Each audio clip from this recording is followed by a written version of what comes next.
طب هل في حاجة البنات اللي لسه ما اتجوزتش او البنات اللي سنها صغير ممكن تعملها للمحافظة على مخزون المبيض؟ بصي، هو مخزون المبيض دوت للأسف يعني هو حاجة احنا ما بنكتشفهاش إلا لما السيدة تكون تزوجت بالفعل وبتبحث عن الإنجاب. وفي المشوار اللي هي في الرحلة بتاعتها عشان بتبحث عن الإنجاب بنبدأ نكتشف إنه مخزون المبيض بتاعنا ضعيف. هل في حاجة ممكن يعملوها؟ للأسف لا. هو الموضوع بنسبة كبيرة جدا بيتحكم فيه عوامل وراثية. مش معنى كلمة عوامل وراثية إن مثلا الست دي مامتها عندها مخزون ضعيف وخلتها عندها مخزون ضعيف يبقى هي عندها مخزون ضعيف. لا، المقصود بعوامل وراثية هنا إنها مش حاجة مكتسبة، هي حاجة غالبا هي مولودة بيها.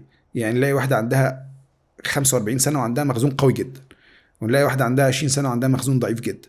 فدي للأسف حاجة ما عندناش حاجة نقولها نصائح للسيدات عموما إن هم يحافظوا بيها على مخزون المبيض. لكن هو في حاجة بنقولها إنها لو اكتشفت ان مخزون المبيض بتاعها ضعيف يبقى هي لو متزوجه تسرع بانها تاخد خطوات سريعه في مساله البحث عن الانجاب. لو هي انسه ممكن تلجا لتجميد البويضات.